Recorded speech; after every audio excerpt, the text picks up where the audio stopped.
the final event. We always end with a spotlight on a foreign policy issue. And your host and guest is myself, Professor Hayaud-Din. So I thank you all for coming. We're going to do some more interesting things in the spring semester, so please watch our social media outlets for updates on who our next couple of guests are going to be. The first event next semester will be for President's Day, and I did invite a former president, but he said thanks, but no thanks. I think y'all know who that is. All right. We're going to talk about the U.S. withdrawal from Afghanistan. And one of the things that I've run into as I've given talks on Afghanistan is that a lot of people don't know a whole lot about this place in the world. So I'm going to start out with some background information. I'll give you some basics about the country. I'll tell you a little bit about its history. And then I'll transition into the combat scenarios that Afghanistan has faced, one with Russia and one with the United States, and in between, one with itself. That's often that's commonplace to have civil wars when there's power vacuums, and Afghanistan has one and may again have one here in the end of 2014 moving into 2015. So I'll bring you into a contemporary context as we move towards the end, and then we'll finish with some time for Q&A. Okay, Afghanistan's capital is Kabul, which is in the center of the country. It's a mountainous region. The entire country is mountainous. There are some plains in the southern part of the country, but they're not arable land. So when it comes to the ability for the country to feed itself, the agricultural places are few and far between. One of the things that people have done for a couple thousand years, my people, I'm a tribal Afghan myself, we've been shepherds, we're goat herders, we're hillbillies, and I'll say that proudly. I mean, that's where we are. We're in the foothills of the Himalayan mountains, and that's how we fed our people for a long, long time. Unfortunately, one of the things that's happened in the contemporary age, and as Afghanistan has interacted with the Western world, is that they found there's a way to use their small arable land for a high yield value, and that's to grow poppy and to be the world's largest producer of opium. So that's an unfortunate development that's taken place, and is going to continue to be a problem for Afghanistan. In terms of its size, it's just a little smaller than Texas, to give you an appreciation for how much space we're talking about covering. When it comes to a military force, just think about having the U.S. military deployed from our southern border to our northern border in the state of Texas, and what it would be like to police narcotics and other crimes. It's a tall task. Roughly, there are 31 million people, as you can see, the year of the last estimate. We don't have contemporary numbers on this because Afghanistan's population has left the country. More than half the Afghans do not live in Afghanistan. They live in neighboring countries, Pakistan in particular. This is extremely important for geopolitical decision making. When the Pakistanis make policy, they realize that when they're dealing with Afghanistan, they're partially dealing with themselves. And so the refugee population and the assimilation of Afghans into Pakistani society has been troublesome, and we'll talk a little bit more about that. In terms of GDP, $2.19 a day, that meets the global definition for not just poverty, that is absolute poverty. This is one of the worst places in the world to have a life. So $2.19 a day, I mean, just think about that. You can't even buy a cup of coffee by American standards. Well, maybe at racetrack. Okay, the economy overall, marginalized, meaning it doesn't interact with the world. It's totally underdeveloped. The country's experienced long periods of warfare, so they never set up their IT systems, their basic infrastructure. Schools, unfortunately, if you don't make an investment in education, then you will not see that manifest itself in a blooming economy. And just everything that you see happening in the rest of the world where things are successful. You see Hong Kong on the rise, you see South Korea on the rise. Japan lifted itself out of years of war and bounced back to become the #2 economy in the world. And Europe, in the form of the European Union, bounced back. And today, as a collective, the European Union is the only economy that rivals the United States. And so it is possible, but it didn't happen here, unfortunately. The language of the Afghan people is officially Dari. Pashto is the other official language, and English now is an official language as well. And then there are many regional languages that are tied to tribal. And I want to show you guys a couple of things here. It's going to come out of this and take you to the United Nations Human Development Index. This is the ranking of countries in terms of a matrix of factors. So they look at the percentage of your population who is incarcerated, the amount of religious freedom that you have. They look at all your civil rights and civil liberties, your economy within a matrix, and they say these are the best countries in the world to live in. I have some great news for everybody today. The United States made it back into the top 10. We were 11 last year, and that was heartbreaking. You know, I don't like to be outside the top 10. I'm very competitive. So America's back, and we're in number 5 this time around. And you can take a look at some of those other countries, and you might be wondering, what is Norway doing differently than everybody else? Anybody want to take a shot at it? Education. Yes, that's right, education, very good. So let's go back down here to the worst places in the world. And 187 is the worst, and Afghanistan is 19th out of 20 at the worst place in the world. Take a look at some of those other countries for just a moment, digest that. Then I'm going to say this word that scares everybody, Ebola. See where it is? Worst countries in the world. They weren't able to control the outbreak. So one of the reasons I wanted to point that out is that there's a lot of fear in this country, and just relax, we're top 5, not bottom 20, so we can deal with it.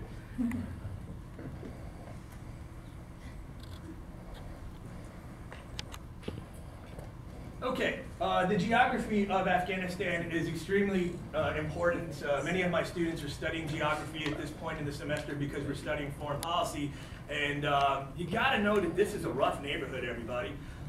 China, Iran, Pakistan, Tajikistan, Turkmenistan, and Uzbekistan surround Afghanistan. It's landlocked.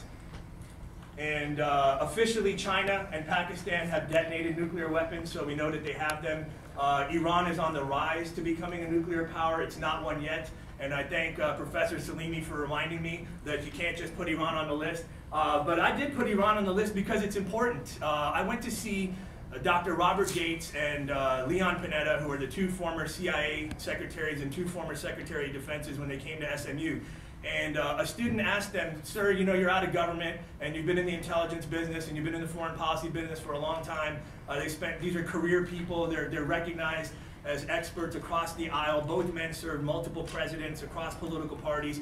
So they're people who know what they're doing. And the student said, now that you're out of government, what is it that you think about? What keeps you up at night? And both men said Iran.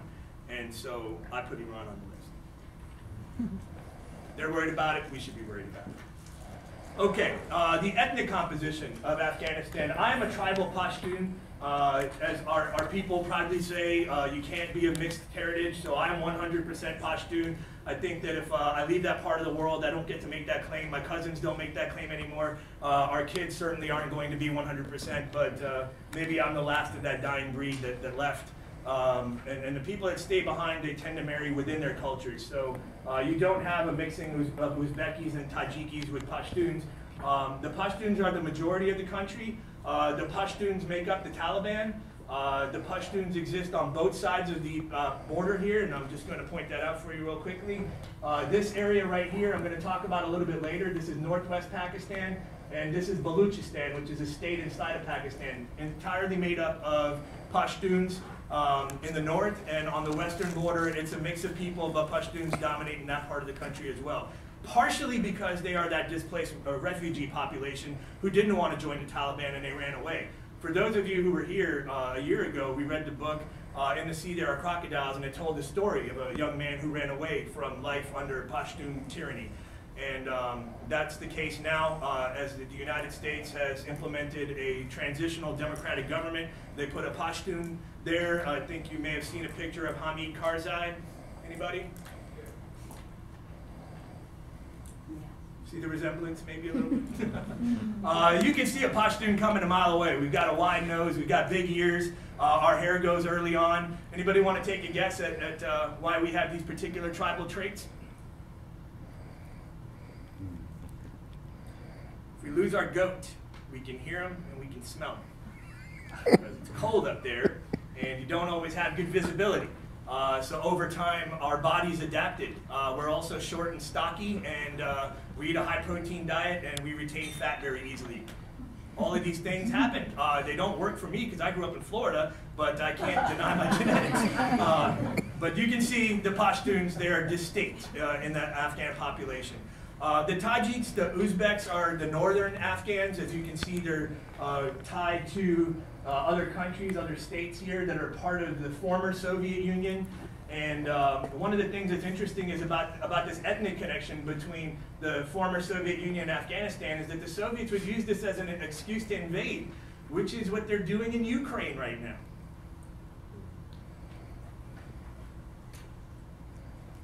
The Pashtuns live by an honor code. And I know that we have several people in the audience who have served in the military, specifically in Afghanistan. And correct me if I'm wrong, but you were given a cultural literacy card that says, here's how to interact with the locals. Want to tell us about it? Different things, they control the soles of your feet. You're not supposed to shake with your left hand, different things like that. Like, louder, please.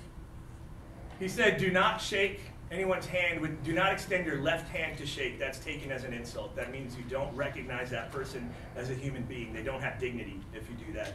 The other thing was not to show the soles of your feet. That's seen as blasphemous, that you're insulting God. And if a woman doesn't have her head covered, even if she is not Muslim, it's seen as blasphemous. So those kinds of things. If there were female soldiers, they wore a hat at all times. Right? This is the formal Pashtun tribal code. The first thing is jirga. That is, let's try to talk things out. The tribal leaders will get together, the chiefs, and they create what is equivalent to a legislature. Today they call the Afghan legislature the jirga, the grand jirga. And it's where we get together like we do in the American political tradition. Let's sit down and let's talk it out, see if we can come up with a solution to our problems. But unfortunately, the very next tribal code has the one that's kind of dominated the headlines, and that is to seek violent revenge. It's okay to do that outside of the law. So badal is seen as a righting of wrongs, or even perceived wrongs. They don't have to actually be something that's happened physically. It can be a perception that leads to your right of seeking revenge. Now what happens is, unfortunately, when it comes to badal, is that it exceeds the person who committed the wrongdoing to you. So let's say, for example, somebody penned an op-ed that you're a horrible politician. You now have the permission under Pashtun tribal code to not only kill the person that wrote that article, but to kill their family. When it comes to tribal societies, you have to understand how conflicts end. They end when the bloodline has ended. And that's why tribal wars are the worst kind of wars. And you can see that in Africa. For example, in Rwanda, when the Tutsis and the Hutus took machetes to one another, they would not stop until all the women and children were dead too. So again, these tribal conflicts, they make things almost unsolvable. It makes these living conditions hell on earth.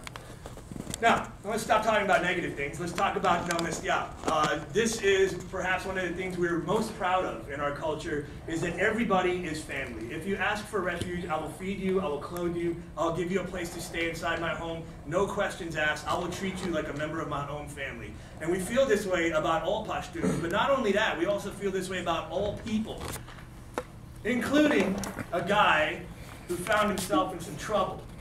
He had a Special Operations Command death squad sent by President Clinton on a shoot-to-kill order. His name is Osama bin Laden. In the 90s, we started hunting this man. He went to the Afghans and said, I request asylum in your country, and by our honor code, we had to grant it to him to our own demise. When the Pashtuns who made up the Taliban took in Osama bin Laden, they were attacked on numerous occasions by cruise missiles, by sniper teams and other things that happened back in those days under covert operations. And then ultimately, in November of 2001, a full-scale war that has lasted 13 years because of honor. That, just to put it into simple terms, they didn't have to go down that path, but they chose to. And Nanwate is an aspect of hospitality. It is to grant asylum, and I've already talked about how unfortunately it can be taken advantage of. Here's the interesting thing. If someone whom you are seeking badal against asks you for asylum, your conflict ends. Because let's call it gentility comes before dishonor. And so if your enemy was to ask you for asylum or hospitality, you are obligated to end your conflict, take that person, and maybe you'll start fighting again in the morning. But at least for that one night, you have to live by the other two principles. And then finally, door. Door is translated into black. Unfortunately, we've, even in America, associated black with negativity. And many of my students have studied how that happened. It happened in the transition of the slave trade from the French to the Spanish, where the term Negro was introduced and associated with all kinds of horrible things that happened. Well, it has an interesting relevance in my culture as well.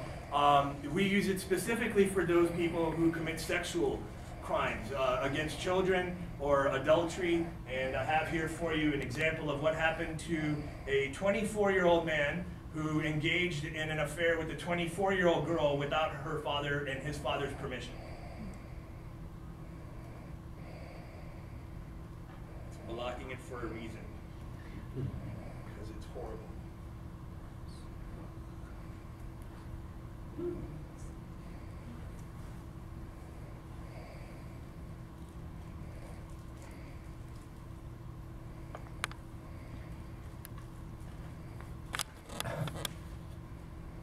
Okay, I'll save you from having to see it. But what they do is, I'm going to post the PowerPoint so you can look at it later.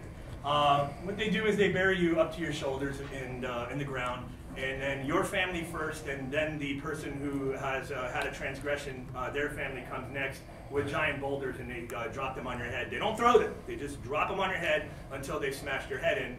And I was going to show you the blood-splattered image of what happened to this man who, by American standards, didn't do anything wrong. He was in love with the girl, but his own family smashed his head. So that's unfortunate, but you always seek permission. And so one of the things that you see is that there are very, very low levels of reported sexual crimes in Afghanistan. Oftentimes they go unreported because people know what's going to happen to Uncle whomever who did something at the barbecue. They would they keep that stuff in-house, because that person will be publicly executed. And so, one, very low instances of sexual deviance, and then if they do happen, they go unreported. These are some societal problems. Okay, now to talk briefly about the history of Afghanistan. It's located along the ancient Silk Route, or the Spice Road. It's had different connotations during different empirical time periods, but the Spice Road is important to the British, and I'll get back to them in a little bit. But Afghanistan is seen as the pathway between East and West. Of course, today we don't travel by horseback or camelback or by foot. So the roads were considered important, but Afghanistan has impassable lands because of the mountainous region. The roads, if you've never seen them before, are carved on the side of the hills, and one wrong turn and you're going over the edge. And maybe you don't hear about it so much in the American news, but a busload of people goes over the edge just about once a week. And so you don't want to travel through there. You certainly don't want your petroleum on tankers going through that area, because you lose, a major investment. But what's important about Afghanistan isn't so much about travel and commercial activity that's land-based. What's important about Afghanistan is the countries around it today. They have natural gas and oil. And I'll come back and tell you a little bit more about that story, but we know that oil is important in American foreign policy. And when we talk about, why did we go into Iraq, nobody says why we went into Iraq, but when the very first thing we do is drop the 101st Airborne into the northern Iraqi oil fields, we know what we're doing in Iraq. We can make up all the other kind of excuses that we want, but Iraq is about oil, and to some extent Afghanistan was about oil as well, which is one of the reasons I think that our military decided, our leaders in this country decided to take a military option in Afghanistan instead of a law enforcement option or a special operations command type activity, which we already had going on. We made it a full-fledged war, and where America's gone to war, America has never left. And so we'll talk about how that'll be interesting in 2014 to see if this will be one of the first times in American military history that we actually fully withdraw from a place. It's never happened before. All right, Afghanistan has been attacked in its history by many conquerors and empires, going all the way back to Alexander the Great and Genghis Khan and the British Empire that ruled South Asia, all were turned away. Afghanistan was the place where they were defeated, and in Afghan history, and also in world history, if you study this part of the world, Afghanistan becomes known as the graveyard of empires, which is something policymakers had not thought about, perhaps didn't want to hear about when we went in 2001. But you've seen what's happened to our economy in that time period.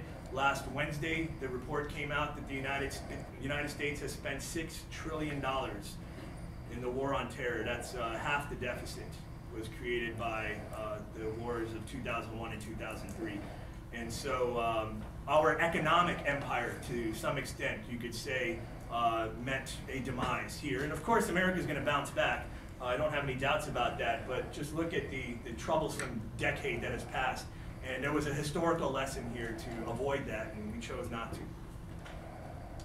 Okay, now, the British and the Russians in particular, they engaged in something called the Great Game. And you can Google this, and you can read about it on Wikipedia and get all the basic information. But what it's about is controlling Afghanistan so that European commerce can come in and out of South Asia. India, which included Pakistan and Bangladesh back in these days and times, was the crown of the British Empire, not the United States, the colonies, the 13 colonies in the US. It was India that was the engine of the British economy. And do y'all remember, by any chance, from your history course, how the British handled that international commerce and fueled their economy? It was the first multinational corporation in the world. Disney has made them the villains in the Pirates of the Caribbean movies. Oh, the British India Company. Yes, the British East India Tea Company. Yes, yes, the first multinational corporation. And having Afghanistan was critical to their operations. And so both wanted to have Afghanistan. It was very, very important to them. Both could not have it. Now, in 1893, British General Durrant said, we have got to stop this problem with the Afghans. We cannot conquer their land. What we've got to do is keep them from coming after us. Let's establish a new border. This border, as the story goes, all the people that were in the room are dead, but there was a map, and he walked up to the map, and without looking, he said, that's going to be the new border. He didn't sit down and study it. He didn't look at how the Pashtuns are on both sides of this border, or that the Pashtun nation would become divided and then become rebellious. He just said, like this, without looking. And he created a huge problem. So if you can see, right here, many, many Pashtuns were caught on the wrong side of a border when they arbitrarily create the state of Pakistan in 1947. Many Hindus and many Muslims are caught on the wrong side of this border, and one of the greatest tragedies in human history takes place when the Great Migration happens. When the Hindus quickly try to run back to India and the Muslims back to Pakistan, over 1 million people were killed in the violence that took place. So the British did all kinds of things to mess up this part of the world. By the way, Iraq was once a British colonial entity too, so the British have done a lot of things to mess up the world, and now we're dealing with them. What happens here in northern Pakistan is this area right here is called FATA, Federally Administered Tribal Area, aka no man's land, because Pakistan's federal government does not have a strong presence there in terms of a police state or a military state. And so what happens is, as we've heard, the Taliban and Al-Qaeda would run off across this border and go back and forth. And the problem with that is that we missed bin Laden. And then he slipped further into Pakistan, and the drone war began, where we started targeting people inside the FATA region. But there's no rules here. It's like the Wild Wild West. And so it's been a very serious policy problem for the United States, but this stuff goes way back in history.